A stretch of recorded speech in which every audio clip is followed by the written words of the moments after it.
Good afternoon, ladies and gentlemen. Our guest speaker today is Cindy Luppi, and we are very fortunate in Winthrop to have Cindy with us today. But as important, she's also a resident of Winthrop. Go Winthrop! Yay, Vikings! Today, Cindy's going to speak about PFAS, and PFAS is a harmful, deadly chemical that we have learned about over the last probably 20 years, how harmful it is, but it's still around and it's still hurting us and our children. Cindy is part of Clean Water Action. Cindy is a graduate of McGill University. She has a degree in interrelations.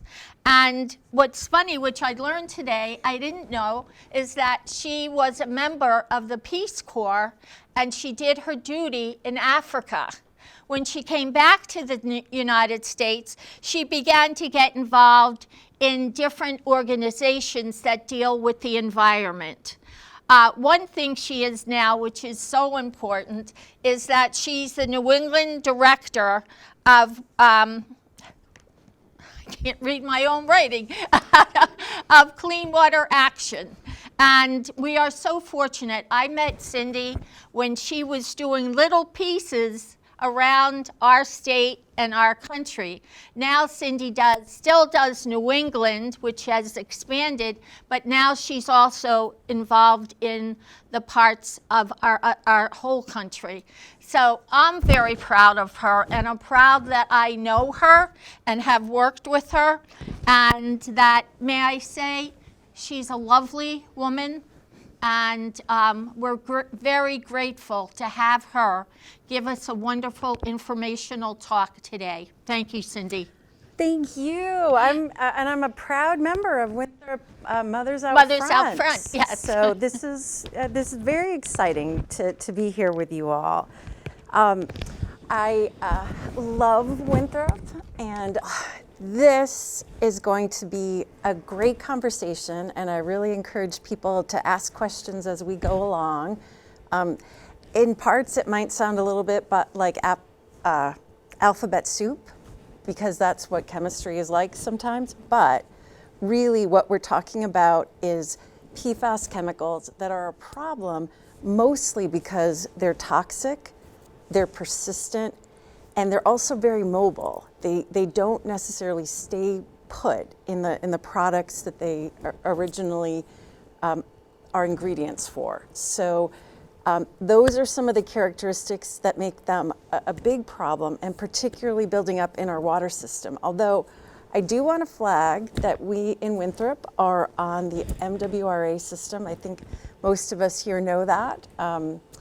And our drinking water has not detected any serious levels so far of PFAS chemicals. So we'll start out with some good news.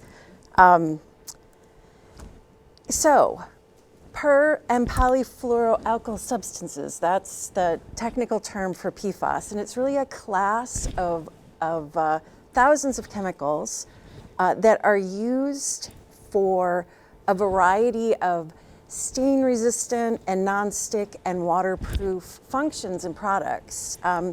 Who here is familiar with Teflon pans?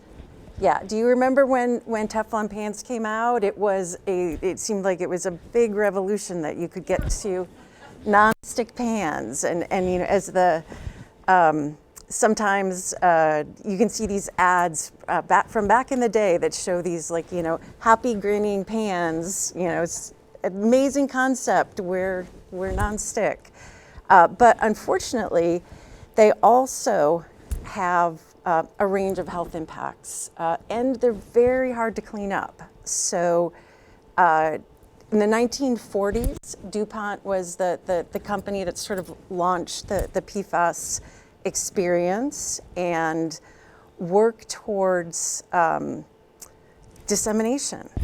So DuPont was the company that really launched the Teflon process, and then a little while later, 3M, which is a company in Minnesota, introduced another chemical that was very similar, called PFAS. It's one of the PFOS combinations of the alphabet soup in this class of chemicals. And that chemical was used to coat carpets and textiles and was marketed, I bet you'll recognize the name Scotchgard. PFOA and PFAS are two of the chemicals in that class of PFAS. And you can see from this picture, from Scotchgard, from Teflon, these chemicals have just spread out into so many different consumer products. One of the things that I'm most concerned about is PFAS as an ingredient in firefighting foam, because our firefighters do a lot of training with this foam, and it can be kind of like swimming through the foam, so they can really get exposed. But what is exciting about this moment in time is that there's a lot of innovation going on that is looking for safer alternatives to PFAS in many of these products. And Rhode Island and Connecticut have banned the sale of firefighting foam containing PFAS. So that's a signal that we in Massachusetts can take action, and also that there are safer alternatives and safer configurations of firefighting foam that don't put firefighters and our water resources at such risk. So you can see by the visual that there's lots of different uses and lots of places that PFAS can hide in products that we don't think of, like Gore-Tex. Gore-Tex is a waterproof coating and a kind of fabric that is really good for outdoor gear. And thankfully, a number of companies are moving away from Gore-Tex and have made commitments to shift to safer alternatives, including Patagonia, and just this January, REI. So we're starting to see important movement in reducing our exposure to these chemicals, which is exciting. Yes? All lipsticks or Just some lipsticks. And one of the things that we're working on, because that's such a good question, because often, we'll look at those teeny tiny print on ingredients lists and look for chemicals that we may know. Sometimes PFAS can even be a contaminant and not listed as an ingredient. So that's actually one of the things that we're working on, is to get complete transparency of products that contain PFAS, so that we all can know and look for safer products. But this is just sort of a smattering of some of the products that we can find PFAS as an ingredient in. That includes also building products, some photovoltaic panels, some roofing and paints, and some air conditioning components. So this is a big area of chemical sales for DuPont and 3M and for the companies that have been creating this chemical. Fortunately, as I said, there's particularly been movement in safer firefighting foam combinations of chemicals that are less dangerous and provide less of a threat to human health. So we're particularly excited about that, because we want firefighters to face less threats on the job. And they really, we think that they deserve that. So we're actually working closely with the firefighters on this effort. And it feels really good to be promoting safety for the people who stand up for us here in Winthrop and in communities across the country in emergency settings. So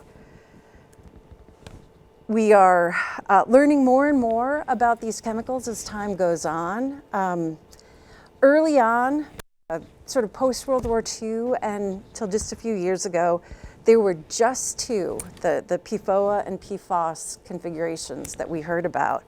But starting in 2006, new versions were created and developed by chemists, and now there's over 9,000 in commerce.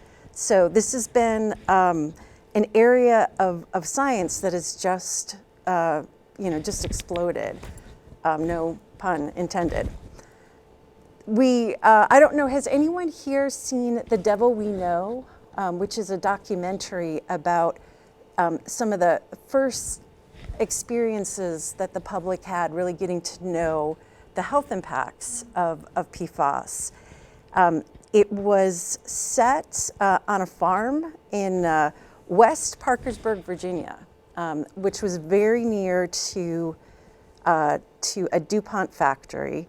And there was deep concerns about local impacts from the operation of the factory.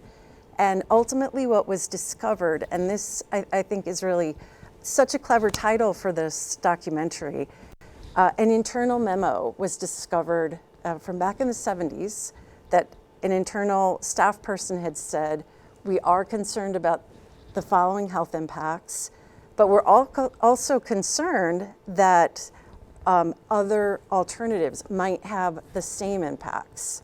So let's stick with The Devil We Know. So I think what's powerful about that is it gets to how science gets obscured when there are for-profit companies that are benefiting, and at the same time, communities like ours, like West Parkersburg, that can be the collateral damage. So there's been, there's been ongoing information coming out about these chemicals since the 70s, raising concerns, raising questions about health impacts, and we're starting to get more and more information. We also know that there is a complex class of chemicals in this family of chemicals, and not every one of these 9,000 chemicals has been fully studied and researched and characterized, but the newer PFAS chemicals that have been studied have shown to be as toxic as the chemicals they were designed to replace. So what is happening now is that scientists, independent scientists, are calling for PFAS as a class to be phased out and replaced with safer alternatives. And that is why so many states are starting to take action, which is, again, part of the good news portion of this story. But the bottom line with PFAS, the thing that makes it so impactful is that PFAS build up in humans, in animals, and in plants. They bioaccumulate. And we have evidence that through national tests done with the CDC sampling, 97 to 99% of Americans have PFAS in our blood. 100% of breastfeeding mothers have multiple PFAS chemicals in milk, as shown in a groundbreaking study that took place in Seattle. PFAS are found in umbilical cords and newborn babies in studies in the EU, in China, and the US. And that is why we're particularly concerned, because this is pollution that ends up inside us. As we said at the beginning of this chat, PFAS can be very mobile. They're persistent and they don't stay put in products. So that means we can get exposed, and then because they're persistent, they hang around inside us as well. And PFAS can be toxic at very low levels and have links, as you can see, to a whole set of health harms where We're particularly concerned during the time of COVID that PFAS have been shown to suppress the effectiveness of vaccines, for example. We're concerned about, obviously, risks with cancer. And I'm just going to pause here for a second and ask you all, do you have people in your family or in your neighborhood or your friend circles that are struggling with cancer right now? It seems like it's at epidemic proportions, and we know that some of that epidemic can be controlled. So speaking as someone whose mom battled cancer for nearly a decade, I think that every time we can prevent cancer and prevent some of these other chronic diseases, it's really worth the effort. So you can see that there are liver impacts, there are links to risk of high cholesterol, reproductive impacts are of deep concern with evidence showing there can be lowered birth rates, decreased fertility, and increased incidence of birth defects. So all of this, is a very heavy burden.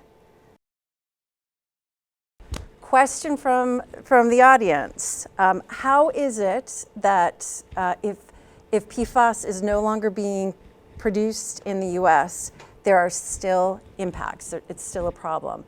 And I would say two things.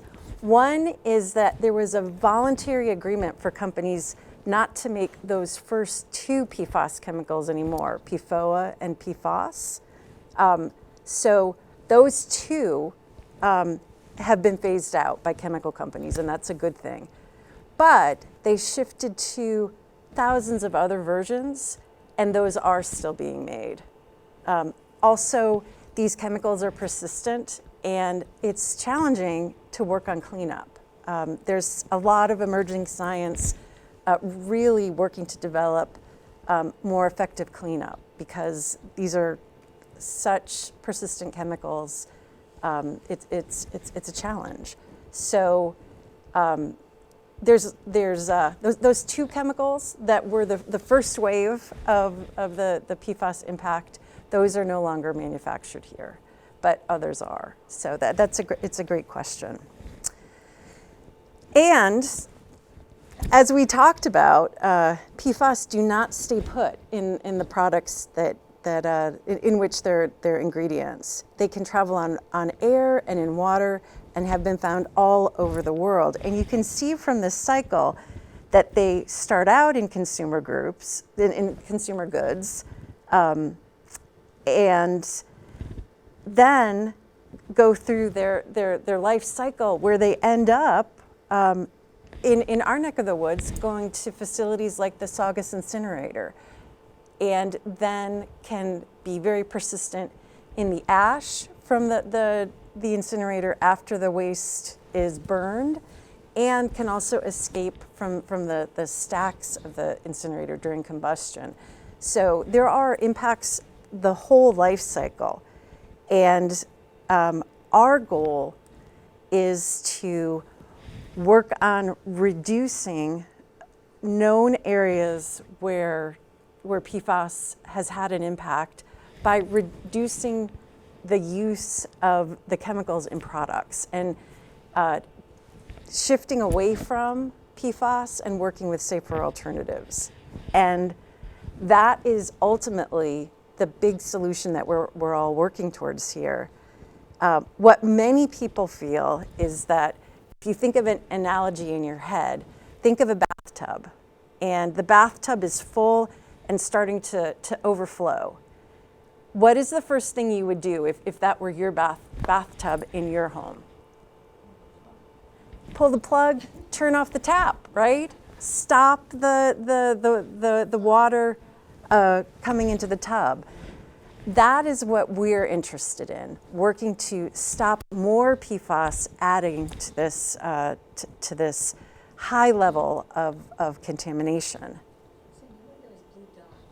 The blue dots are places where testing has been done for drinking water and PFAS has been detected. So the blue dots on this map show test results where PFAS has been detected at higher levels.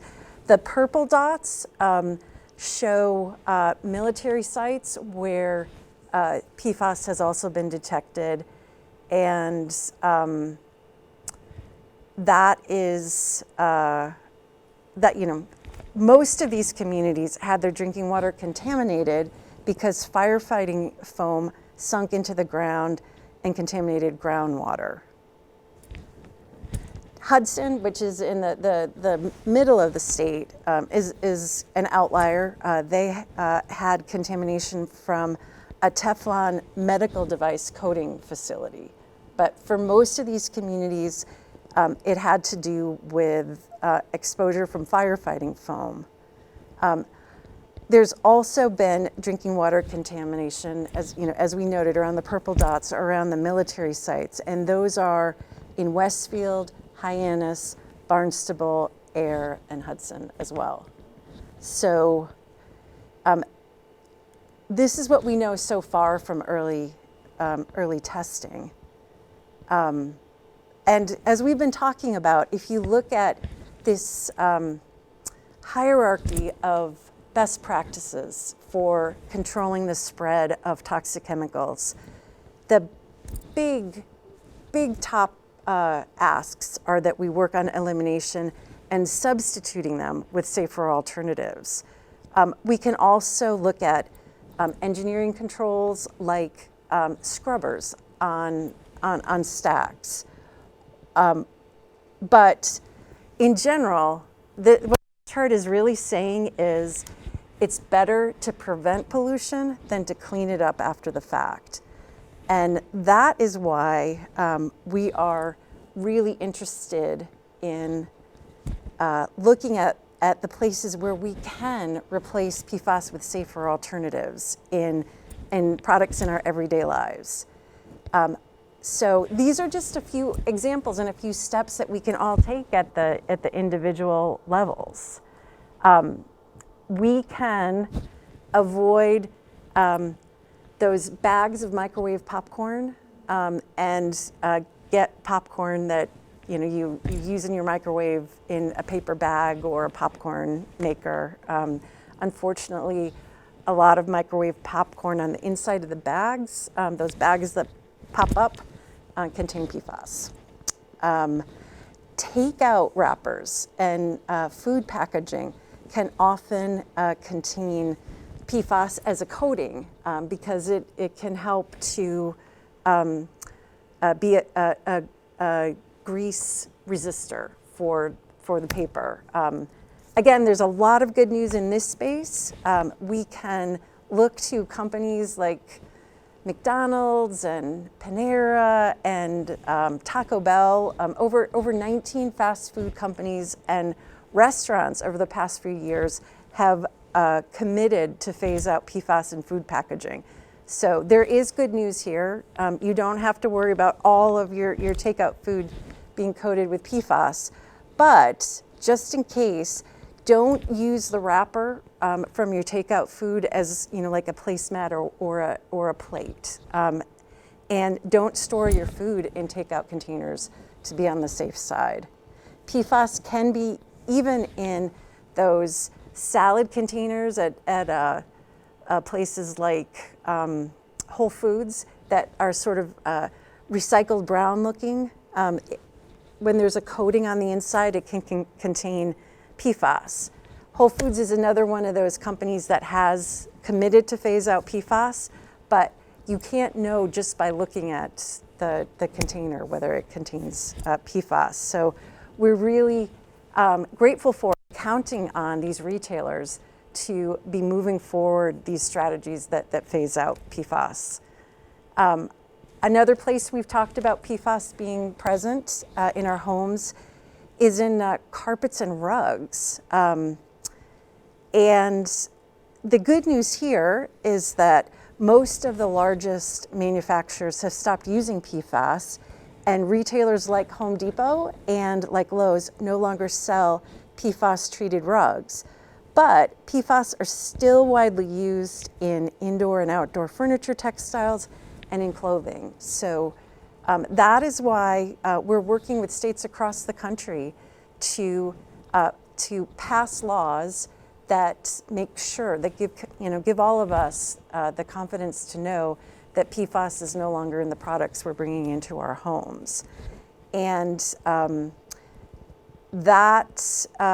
you can get lots of great information on how to find PFAS-free products at this great website, pfascentral.org and madesafe.org. Sierra Club and PFAS-free outdoor gear is also a good search term to really get specific information about what you're bringing into your home. Personal care products are another source for PFAS exposure. You want to look for words that, anything that says something might be long-lasting or waterproof, especially mascara, foundation, and lipstick. It would be good to look up the ingredients in those personal products. And one of the best websites for getting all that kind of information is Skin Deep. So highly recommend people checking out Skin Deep. And how many people here floss their teeth? I do. I am religious about it. Often the floss that is glides very easily, it's been tested and it can contain PFAS. So be careful because some dental floss brands can have PFAS, and you could be applying it right to your gums. So again, pfascentral.org is a great website where you can get more details. Even period products. I don't know about you, but I've been seeing lots of ads for underwear that can be used, menstrual underwear, because it can be sort of wick up moisture. And according to a recent study by Made Safe, 11 out of 17 products tested positive for fluorine, which is one of the markers for PFAS. So want to be super careful when we're buying period underwear as well. Cookware. This all started with the Teflon. So how do we both hang on to nonstick cookware and not expose ourselves to PFAS? First off, much nonstick cookware has PFAS in it. So those are products, nonstick, that would be best to avoid. A preferred product would be a pan that's uncoated, made with stainless steel, cast iron, glass. Those are the best options. And be a little concerned about coatings with silicone and enamel, and definitely avoid PFAS-coated brands like Teflon, Autograph, and more. And you can visit ecocenter.org for the full list. Also, we've been working a lot with Consumer Reports on this campaign. And a few months ago, they came out with a great article with specific brand names and specific types of pans that they tested and they looked at for cost and availability and performance and function, and also no exposure to PFAS. So that's another great informational resource. But you can also just go to ecocenter.org. It's a great organization based in Michigan. We work with them really closely, and they have an independent testing lab that is part of their organization. So they have done a lot of this work. Here in Massachusetts, we've actually taken a number of steps. We were one of the first states to establish lower levels of contamination for these chemicals in our water. And that's very exciting because particularly for communities that are having their water tested and PFAS is detected in the water, you want to make sure that there are action steps that need to go forward. And that's what happens in a community if the PFAS levels are above the state maximum contaminant levels. So that's a good thing. There has been funding that the legislature has set aside for water testing and also for treatment and remediation. That's a really good thing. We're particularly concerned about farms.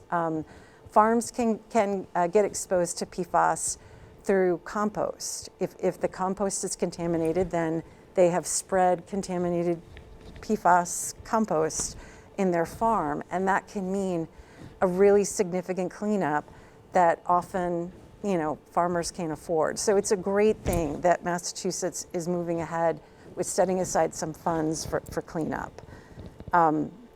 We've also taken legal action against some PFAS manufacturers, and that is particularly thanks to our now Governor, Maura Healey. When she was Attorney General, she signed Massachusetts onto some multi-state suits. So that is all good signals. But the most exciting thing is that last legislative session, a number of legislators joined what was called the PFAS Interagency Task Force, which was a number of government officials and legislators who studied PFAS and developed a plan of action. And that plan of action has now been introduced this session that just started in January and is, we hope, primed for early action in our legislature. So the heads of this commission are the heads of the Public Health Committee in the legislature, which is very exciting. Rep. Hogan and Senator Sear from down on the Cape. Senator Sear is particularly involved because of the contamination on Cape Cod and the deep concern in his district. This action plan is pretty comprehensive. It's pretty exciting. It would ban PFAS in food packaging, so we wouldn't have to worry about that, in children's products, in fabric treatments like Scotchgard, in personal care products, in cookware, and in firefighters' personal protective equipment, their turnout gear. And again, that is something that the fighting community is particularly pressing for. Some of the turnout gear currently contains PFAS, and unfortunately, cancer levels in firefighters in Massachusetts are about twice as high as among the general population. So anything that we can do to reduce exposure to these chemicals for firefighters is very important and can hopefully help bring those cancer numbers down. It also makes sure that all this work is done within the decade. Every day we delay, someone's health is potentially affected. So, I wish that I could say that we will do this absolutely by tomorrow. But it does take some time to shift out PFAS in the different products that are available in our communities. So it's going to take a few years. But this overall action plan is pretty comprehensive. And it's also exciting for communities that have known contamination already because it sets up a process to restrict PFAS discharges in groundwater and surface water. It gives us all what's called the right to know. It requires manufacturers to disclose if they add PFAS to products and gives us that transparency. And again, it establishes an ongoing fund for testing and for cleanup. So I'm excited to report that both Rep. Jeff Turco and Senator Lydia Edwards have co-sponsored these bills. So we are very well represented here in Winthrop. In talking to Rep. Turco, he was particularly struck by how expensive it is to clean up PFAS once it gets into a community's water supply. And I think obviously as a dad, he's concerned about health impacts. And as a legislator, he's concerned about the state budget and making sure that, you know, we don't have this endless sinkhole for cleaning up on the back end. You know, please, when you next see Senator Edwards and Rep. Turco, please thank them. And if you'd like more information about PFAS or have any, you know, additional questions, cleanwater.org is our website, and we have a lot of information broadly about how to prevent harm to our health from toxic chemicals like PFAS. So lots of online resources to help. But mostly I just want to thank everyone for your interest in this and for being part of the solution, because I think part of why our legislators know we care about these issues is because groups like Mothers Out Front are very vocal and speak up to protect health and to protect future for this generation and next generation. So thank you all.